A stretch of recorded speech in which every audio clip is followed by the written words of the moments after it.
Quando ouvimos falar sobre apego, normalmente pensamos em relacionamentos. Pensamos em alguém que sofre porque foi abandonado, em alguém que não consegue esquecer uma pessoa, em alguém que precisa constantemente de atenção, validação ou proximidade. Mas o apego não começa no relacionamento. O relacionamento apenas revela uma forma de funcionamento emocional que começou muito antes. Para entender isso, precisamos voltar à infância. E a teoria do apego, ela é muito interessante. Ela foi desenvolvida por John Bowlby, psiquiatra e psicanalista britânico. Bowlby observou que os primeiros vínculos da criança não servem apenas para oferecer proteção física. Eles participam diretamente da construção da segurança emocional. Nos primeiros anos de vida, a criança aprende algo fundamental. O mundo é seguro, as pessoas são confiáveis. Eu sou importante, eu sou digno de amor. Essas respostas não são ensinadas, elas são vividas.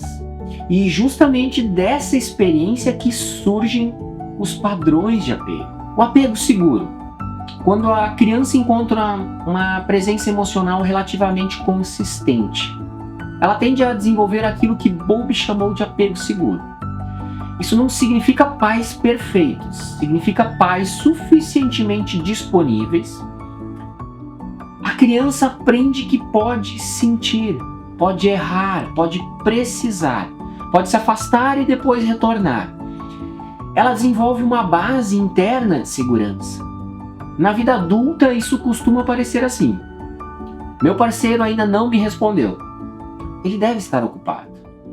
Estamos passando por uma fase difícil, mas podemos conversar. Eu estou sentindo saudade, mas eu consigo esperar. Existe insegurança, existe medo, existe sofrimento. Mas a pessoa não perde completamente sua estabilidade emocional diante disso. No apego ansioso, a experiência costuma ser diferente. A criança encontra amor, mas de forma inconsistente. Às vezes recebe acolhimento, às vezes recebe distância. Às vezes encontra presença e às vezes encontra ausência. Então ela aprende a ficar alerta, passa a monitorar o ambiente, passa a observar sinais, passa a tentar prever o comportamento dos outros. Na vida adulta, isso pode aparecer em pensamentos como: ele visualizou, mas não respondeu. Será que eu fiz alguma coisa errada? Ela parece diferente hoje. Será que está perdendo interesse? Por que não me chamou? Será que sou importante para essa pessoa? A mente passa a viver tentando evitar uma dor que ainda nem aconteceu. E muitas vezes o sofrimento não está nos fatos, está nas interpretações que surgem a partir deles. No apego evitativo, a criança aprende algo diferente. Ela aprende que demonstrar vulnerabilidade não produz acolhimento. Aprende que suas necessidades emocionais não encontram espaço. Então ela cria uma estratégia de sobrevivência.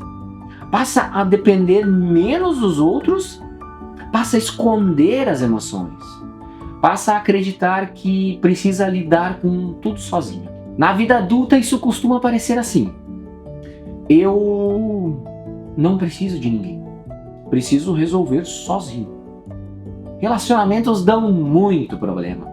Quando alguém chega muito perto, eu me sinto sufocado. O curioso é que muitas vezes não existe ausência de necessidade emocional. Existe medo dela. A distância funciona como proteção. E ainda temos o apego desorganizado. O apego desorganizado costuma surgir quando a mesma pessoa que deveria oferecer proteção também produz medo. A criança vive um conflito interno. Ela precisa se aproximar, mas também tem medo de se aproximar. Precisa de vínculo, mas teme esse vínculo. E na vida adulta isso aparece como: eu quero alguém perto, Mas quando alguém se aproxima, será que posso confiar? Será que vou me machucar? Será que vou perder minha liberdade?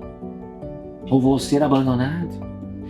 Então surge um movimento constante de aproximação e afastamento.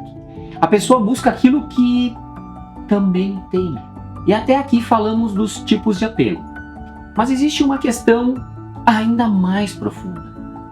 Mesmo pessoas que tiveram uma infância saudável continuam sentindo insegurança, medo da perda e necessidade de vínculo.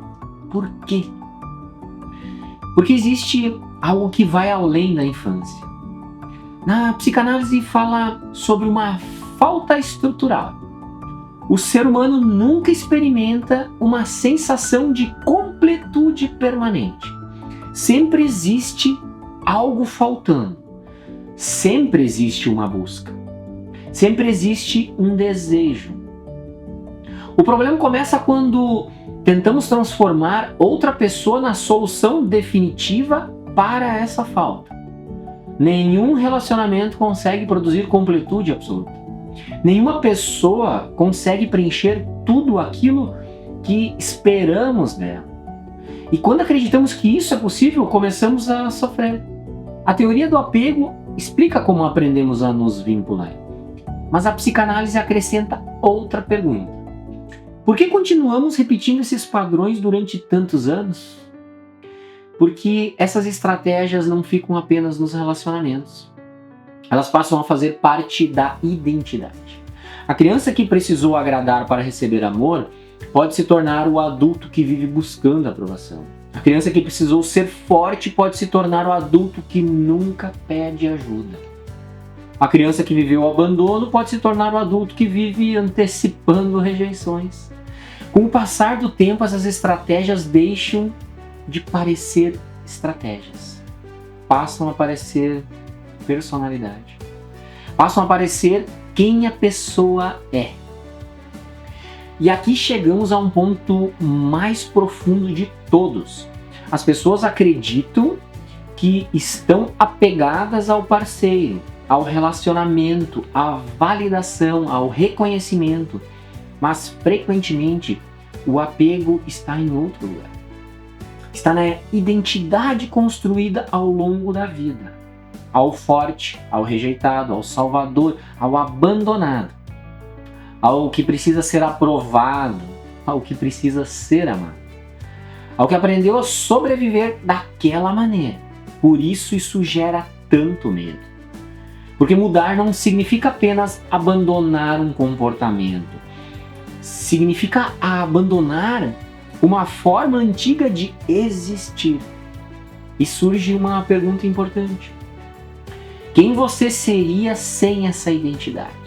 Quem você seria sem esse medo? Quem você seria sem a necessidade constante de aprovação? Jung traz uma reflexão extremamente interessante sobre isso. Ele dizia que existe uma diferença entre o ego e o self. O ego é a identidade que construímos.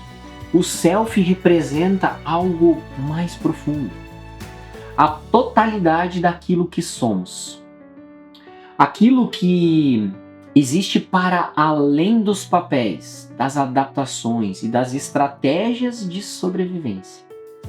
Quanto mais distante a pessoa está desse centro interno, maior tende a ser a necessidade de buscar fora aquilo que sente falta dentro. Segurança, validação, reconhecimento, pertencimento.